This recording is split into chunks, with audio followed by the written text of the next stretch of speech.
Hi, I'm Sue, and today I'm going to chat with you about some top tips for successful breastfeeding. Okay, so top tip number 1, feed baby in the first hour if possible. And the reason for this is, as you might remember from one of the first videos in this series, the prolactin levels are really high in that first hour. And what does prolactin do? Well, that's the hormone that encourages our milk supply. Tip number 2, feed baby on demand. Okay, so whenever baby's hungry, just pick them up and feed them.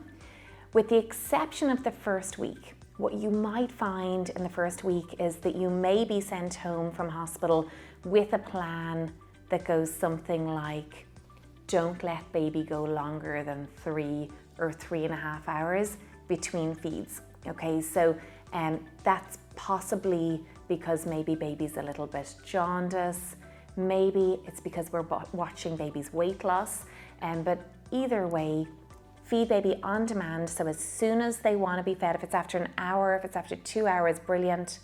Follow the plan of no longer than 3 or 3.5 hours if that's recommended to you. And then once baby's jaundice has resolved, or once baby's weight has increased, your public health nurse will give you the go-ahead to move that plan back to just feeding baby on demand in general. Okay, so if they want to have 4 hours or 5 hours of a sleep in a row, amazing. Okay, but not until the public health nurse gives you the thumbs up on that. You want to watch for and respond to the feeding cues. So we spoke about those earlier on in this video series. Plenty of skin to skin, and again we would have spoken about that earlier in this video series. The importance of efficient feeds. Okay, so when baby is latching onto the breast and feeding, we really want to see that little jaw moving. Okay, so when baby's on the breast, we want him to be feeding on the breast. If he looks like he's fallen asleep, we're going to give his jaw just a little bit of a tickle. Sometimes that might wake him up and get him feeding. If he's truly asleep and there is no waking him, I'd encourage you to allow him to slip off the breast, wind him, and pop him down to bed. Always offer a second side. Okay, so what I mean by this is you're going to feed baby from one side, and we're always going to offer him the second side before we put him down to bed. So let's bring it right back to that first feed in the hospital. You're lying there with baby doing skin to skin, and baby is showing you some feeding cues.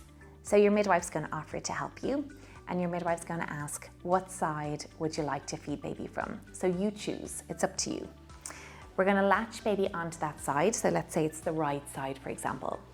Baby's going to feed on this side until he's finished this side. Okay, so it doesn't mean he's full and he's ready to go to bed. It's more that he's finished this side. And then what we're going to do is we're always going to offer the other side and feed him from this side until he's full. And then we're going to pop him down to bed. Okay, so how do we know he's finished this side? So usually it's his demeanor. You know, often they lose interest at the breast. They might let the breast fall from their mouth. Some older babies might push the breast away to tell you that they're finished.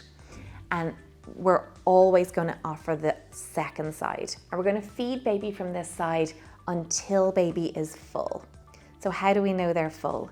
So usually, now again, you'll get to know your baby and what your baby usually does, but generally they do things like they start to really close their eyes, so their eyes get really heavy. Sometimes you'll see the palm of their hands kind of start to relax and open up. Sometimes you can hear their breathing getting a little bit heavier, and sometimes you can actually feel baby getting a little bit heavier. And it's not necessarily that baby's gotten heavier, it's that he's so relaxed because he's nice and full from that feed that he's relaxed right into your arms, and that gives you the feeling that he's heavier. Okay, so we're going to feed him on this side till he's full, and then we're going to pop him back down to bed. And then when baby wakes back up again for their next feed, we're always going to start baby on the side that he fed from last. We're going to feed him from this side until he's finished this side. We'll offer him the other side. We'll put him back down to bed.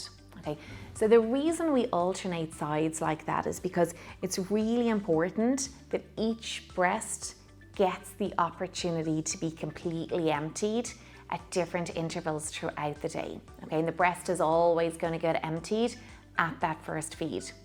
The reason it's really important that that breast is emptied is because that reduces the risk of like blocked milk ducts, mastitis, and so on. So for like our general breastfeeding health, alternating sides and always starting on the side we finished from last is really, really important. Next up, I want to chat with you about maternity bras. So when you're picking a maternity bra, ideally it should be cotton and it should have no underwires. Okay, so the reason we want that bra to be cotton is because cotton's a breathable fabric and lactating breasts are much warmer than the rest of our body. So if our warm breasts are in a cotton bra, that's going to be a lot more comfortable for a breastfeeding woman. And the reason we encourage you to avoid underwires is because the underwire could put pressure on the breast tissue. And what that could do is block a milk duct. And what that could do is cause a blocked milk duct. It could cause mastitis. So for that reason, non-underwired bras are much better for our breast health during our breastfeeding. Finally, I want to chat with you about creams and ointments. So believe it or not, there's actually no need for creams and ointments when breastfeeding. After every feed, if you like, you can just hand express a little bit of colostrum or a little bit of breast milk, and you can just apply that to the nipple and areola. And the breast milk has natural antiseptic and healing properties, so that's actually probably the cheapest and the best thing that you can put on your breasts post-feed. Hope this helps. Have a great day. Bye-bye.